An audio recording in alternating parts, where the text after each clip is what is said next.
And welcome to another edition of Juice Crew Radio. I'm your host, Steve. Today's show, we've got Dr. Melissa Mandala coming up. She's going to be sharing all about her journey to leading as a medical practitioner who uses plants in her medicine and so much more. She's a wellness expert, health coach, mental health advocate. We're going to hear all about her journey and how you can learn more from her right after this.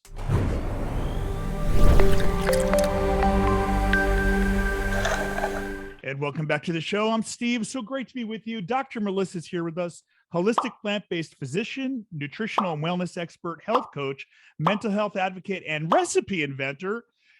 So much more. Let's hear all about her and what she's got going on. Dr. Melissa, welcome to the show. Hi, Steve. Thanks for having me here. Well, you seem to be having a few things going on in that bio. Yeah. Amazing. So take us back. What led you down the path of wanting to become a physician and also integrate in a more holistic method? Sure. No, thank you. I would say if you go back in time, my story in terms of health and wellness, that is a very big and broad. People think health and wellness is just being able to move and be alive, but I would say minimizing disease, minimizing medications, and using food as medicine is really what I consider health and wellness. And so in medical school, where I was searching for this, I actually didn't find that. I was someone who was a psychology major. I love the human behavior. I love how habits really shaped the way we thought and behaved. And I thought in medical school, I'll get to tie it all together. But in medicine, which I still really am thankful for, we learn how to diagnose, how to give medications, how to make assessments, but not really knowing how to prevent disease and not knowing how to stop disease. And that's what I was looking for. So I actually landed on something called lifestyle medicine, looked at the research, the studies, watched tons of documentaries and books, and articles, and really wanted to check the facts, like why everything on the labels and on TV and wherever you look, it's saying that all this helps the heart and the mind and gives you good health, but everyone is sick around me. And where I keep seeing the same patients over and over, it's like a revolving door. People go into the clinic and going to the hospital and dying early, sadly. But that's what just kept happening. The same things, heart attacks, strokes, diabetes, cancer, over and over again. Yeah, well, in the roots of wellness, the roots of the traditional doctors of the day, they in 1900s, 1800s even, wasn't it? It was based in wellness, wasn't it? Yeah, Hippocrates, right? He said himself, food is medicine, the absence of disease is health. And mental health is a great component of that, as well. So gut health, mental health, those are the things I focused on, and that's what I was searching for. So I did a lifestyle medicine fellowship. So that was in the inpatient, the hospital setting, the specialty clinic setting, even in we call it the underserved population. So I just served a whole bunch in Guam as well, teaching classes on healthy eating and minimizing smoking and tobacco use. And then I ended up going to take another primary care psychiatry fellowship as well, because I knew that even though you want to eat well and be well, if you are depressed and anxious, that's a major hurdle. And so I wanted to be able to use that tool to help patients. Shouldn't this be the standard? Like, I mean, you're saying it's lifestyle medicine. Shouldn't this be what all doctors are taught, though? 100%, right? I was just at an American College of Lifestyle Medicine conference. Before, there was just a handful of people. Now there's 22,000 registries, and now it's global. But before, in your if you go into the classrooms, probably 1 hour of nutrition is taught, and not even very specific on health and wellness. Everything is about sick care and how to identify the disease. But yes, we definitely have to shift the paradigm here and figure a way to incentivize health rather than incentivize disease. What was it for you that turned it around? Did you have a health challenge? Like, what was it that in your own personal life that made you more open-minded to these ideas? Yeah, thank you so much. So I actually had my own issues of irritable bowel syndrome and reflux and mood issues. I was just unfocused, unmotivated, but also with IBS, you have loose stools and bloating. And so I had my issues. My husband had autoimmune disease. So he had gout, pseudo gout, and ankylosing spondylitis and all these other things together. We didn't realize we were both inflamed, and we needed to change the way we ate, and so we did.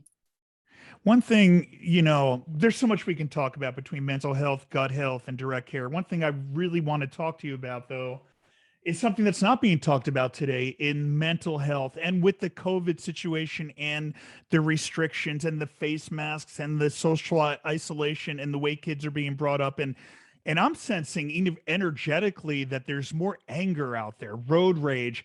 People seem irritable. And my wife and I notice it. Are you noticing this? Number one. Number two, why isn't it being talked about? And number three, what can we do about it? Yes, I would say nearly every single patient who walks through my door is anxious, overwhelmed, upset, fearful because of this whole COVID, I would say, pandemic. And it's becoming a mental health pandemic where people are less patient, they're more sensitive, they're crying, they're not sleeping, their health is worse. And it's absolutely true. I don't hear a lot about it, though. I sense it, and the news is filled with all kinds of other things, but it seems to be something that it's going to keep getting worse. Yeah, absolutely. So it's doubling from last year to this year.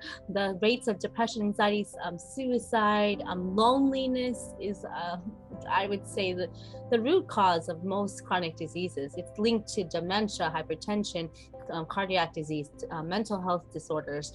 And if we don't treat the loneliness factor, we're just going to be stuck, and we're going to see our health and our society just regress if we're not careful. So I really think we need to get ahead. We need to find ways to stay connected and be there to lift each other up. We're social creatures, right? I mean, it's just not natural. What are some of the things our listeners can do from what we eat and everything, to just raise our vibration and our mental health? Yes, great question. It's what you put in your gut. Our gut has the immune system, the nervous system, the hormones. 60% of our hormones are all in the gut. So we really need to nourish our gut. So tons of fiber, plant-based foods, so fruits, vegetables, beans, nuts, and seeds, chia seeds, flax seeds are really important. These are the precursors to serotonin, so things that are high in tryptophan and tyrosine that really are the building blocks to the healthy, happy hormones, and really being to increase the happy hormones and decrease the inflammation is through the foods we eat. So definitely get some, I would say, bootables, whatever you like to eat, smoothies, have healthy snacks, and raise that up, and then minimize. You'll realize that if you eat these healthy foods, you won't be as needing the unhealthy foods because you are just so satisfied. But it takes time, right? It takes adjustments, it takes commitment, and then do something out there, go outdoors, go on a hike, I love spin, so that's what I do. And I forgot to even dance. I used to love dancing, and now I'm turning up the music because I got to find myself again. And I think that's what we got to do, is just be true to ourselves. There is so much, I would say, bullying out there, darkness, just things that really pull us down. But if we find ourselves, we'll be able to think more clearly, make wiser decisions, and just find that positive spark back in us again. What about the role of technology, the digital world we're living in? Kids, I have a 15-year-old. He's on his device all the time. He connects more with his friends that way. Isn't there going to be some repercussions to the isolation that comes with digital, being plugged in all the time? Yes, that's a big passion of mine. So I see a lot of adolescents, a lot of students, and now they're asking everyone to submit their homework all digitally, everything, right? It's digital, it's convenient, and they're trying to optimize learning through digital ways. But I would still say in the physical world, we still need that human interaction. We need to be able to play our sports. We need to be able to have a conversation, not just text, right?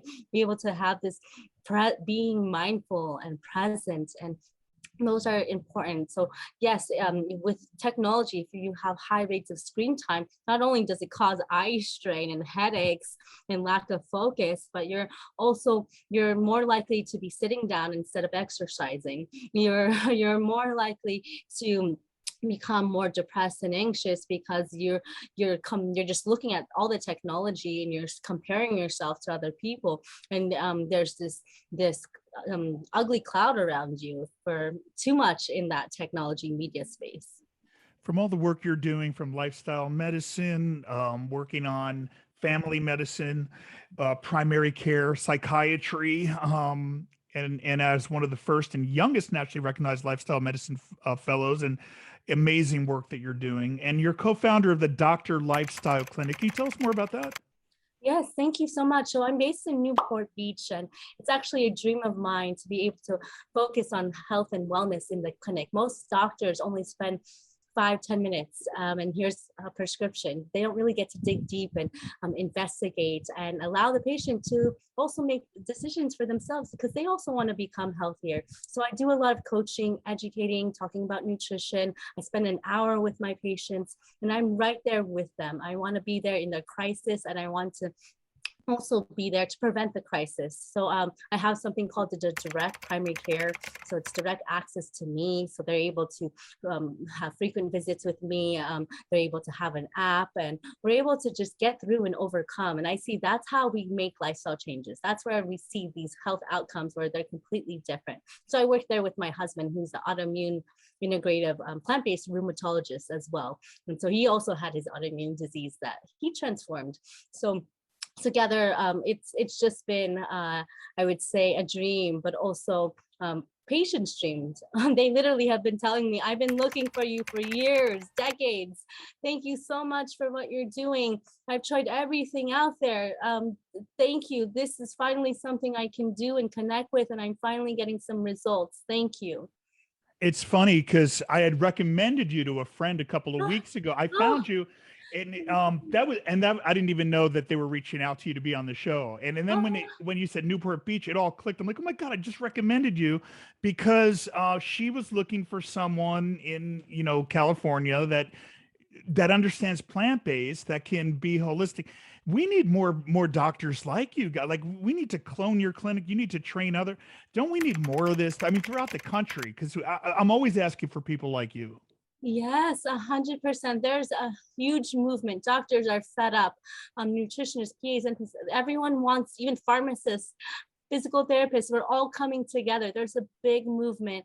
And now we just have to find a way to practice it, because it's in the big hospitals that there's so many policies, and there's so much red tape that it's harder, it's slower. So that's why there's now people like us going into private practice and just being creative and going out there. And yes, our goal one day is to keep expanding our clinics, keep serving. I started I have a Planted Forward, which is going to be launched on Monday, which is going to be a plant-based telemedicine group of specialty doctors. So cardiologists, GI Oh, doctors, registered dietitians, and health and fitness coaches. So that's being released on Monday. So stay tuned for plantedforward.com. oh, wonderful. Yeah, there's definitely going to be such a need for this. And I mean, but right now it's sort of fringe, right? I mean, what did your peers think about this path, and other, fellow clinicians? It's still sort of like, oh, what are you doing? Oh yeah, definitely. I many times, even in my own training and my colleagues, they just didn't get it. They and they say you're just too young, or that's too big of a dream, or you got to focus on the real medicine. You got to stay in the hospital, and why are you going out there teaching people how to cook, but they didn't realize that is where the healing starts, in the kitchen, and in the home, and being able to have quality sleep, and the medications will always be an option, but you're just putting band-aids, and yeah. So it was kind of a push or tug of war over there. It was definitely something new and radical, but we knew it was our calling, and just like you're in this space and you're committed. Yeah, and I love you're young, so you've got think where you can be down the road of what you're gonna be able to accomplish. You're gonna be able to accomplish, it's unimaginable. Do you have a dream though? What for you? What would be the vision? Like 5, 10 years, 15 years down the road? What would you like to accomplish in all this? Thank you so much. I I dream about it every day, and I'm almost humbled every day. I would really love to just have, I would say, a presence in terms of, there's a physical space, but in the media, when it comes to my husband and I, we want to write a book. We definitely are restarting our YouTube. We want to have a center for healing. I've been to also retreats and centers like True North and Weimar, where they, in just 15 days, like people's lives changed because they had the frequent education and safe not monitoring and fasting and everything. And then those are extremely awesome. And I would just want to see it grow globally and help other people know that this is possible and inspire others that they can do the same. Well, it's needed now more than ever. What is the website? I don't see it here on my notes. Where do we find the Doctor Lifestyle Clinic? Oh, thank you so much. So that is drlifestyle.org. So Okay. drlifestyle.org. And we'll put the links under the show notes here at juicegururadio.com so you guys can check this out and support the great work. Was it your husband that got you into this, or were you sort of on this path and brought him along? That's funny. I had to get him along because we were so different. Like our backgrounds, we ate almost every animal, the Asian culture. I had to change the kitchen and the pantry myself, and he got convinced and enjoyed my cooking, so that was a blessing. And it's good that he was open-minded to it. Um, so I see recipe inventor. What are some of the things? Are you mixing up things in the Asian menu, or what are some of the things you're coming up with? Yeah, thank you so much. So literally, I started on social media, I think it was in 2018 or 19, around there, where I would just ask people to go on this 30, or actually it was a 365-day challenge, meaning 52 weeks. So one new plant-based recipe a week using one plant. And so during that time, I just started collecting all my recipes and sharing, and we shared back and forth. And literally my favorite things are just all types of cuisine. So if it was like beet hummus, or if it was Brussels sprouts, very very easy, but also kind of the more challenging things like plant-based ramen, or like red bean soup. And my newest project, I'm behind the scenes, I'm trying to get all the, I know some of the Filipino dishes, but the island foods. And just like, I just went to Hawaii and I'm like, oh, I just want to veganize all of this would be so much fun. So I like all cuisines, soul food to Italian food. I basically, whatever I eat in restaurants, I want to be able to make at home. So that's the goal. Love it. So, and are those going to be books too? Like, do you have a vision for recipe Yes, books as thank well? you. I have some electronic ones, but I want hard copies next time. So I do have a plant-based cookbook that people can get, and then a jumpstart guide that people can get as well. But I would want the hard copies to be the next phase. Exciting. Do you expect that at any point you'll be offering food in clinic, or will it all be uh, client, or well, we don't say client, we say patient education? Yeah, that is also part of my dream. I would love to have a teaching kitchen and just be able to have food offered there. Um, that is definitely one of them. Right now, I'm doing it virtually, where I kind of get all the products and foods that I like vetted myself and support. And I'm actually doing it at the ribbon cutting, the 1 year anniversary of the clinic, and having goodie bags so that they know this is what's good for me, and they can get inspired. Love it. So before we close out here, anything that we didn't touch on, or more that you'd want to share with the audience? And that can be in any area, whether it be gut health or any of the other areas you'd like to talk about. Yeah, great. So when I think about healthy lifestyle, I always talk about nutrition, Mhm. exercise, sleep, emotional well-being, stress management, and then avoiding toxins and substances to really preserve our health, to extend in a way where we can live not only happy and healthy, but be able to minimize medications. And looking at the science, people may wonder and question it over and over, and maybe in a place of doubt. If you're in that place, just know that you're not the only one. People have done it successfully. People have seen their health get better. the pillars. You had shared the pillars and for a Oh healthy yeah. lifestyle. So it's more of an integrative approach.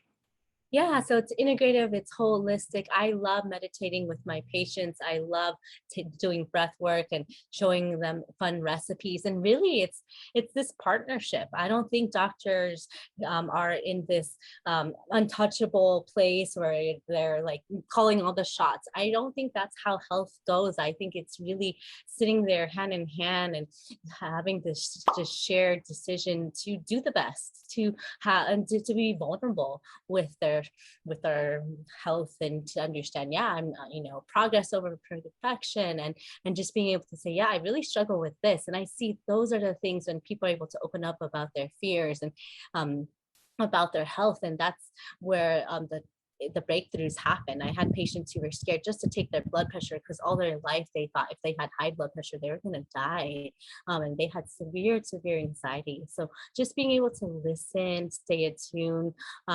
understand, and I would say if that's you right now, just take a step back, reflect, write your thoughts down, write your even the fears down, and just and be able to hold up that mirror, because that's when you'll be able to see and recognize and make some shifts. Sometimes you actually need the extra help and get from a health professional. But I would say when it comes to health, it's first being honest with yourself.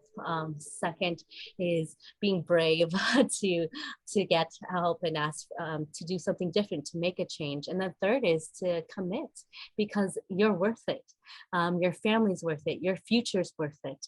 And you'll know that it will make a lifetime impact on your family and the rest of the world. She's Dr. Melissa Mandala. Again, the clinic is, I got that right? Yeah. You know me. You got it.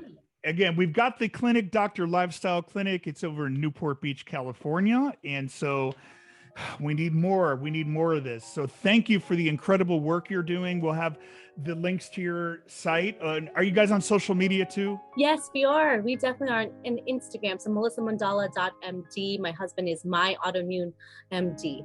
And we'll have to get your husband on next time for next. Oh yeah. Yeah, Definitely. we would love that. Thank you again, Dr. Melissa. Thank you for being here and the great work you're doing, doctor. This is amazing. Yes, thank you so much. Love seeing you and connecting, and we'll have to meet in person. Absolutely. We're neighbors pretty much. Yeah, okay. We're in Redondo. Oh yeah, definitely. Much love. Thank you. And I'm Steve Prusek, and we'll see you next time. Thank you, guys.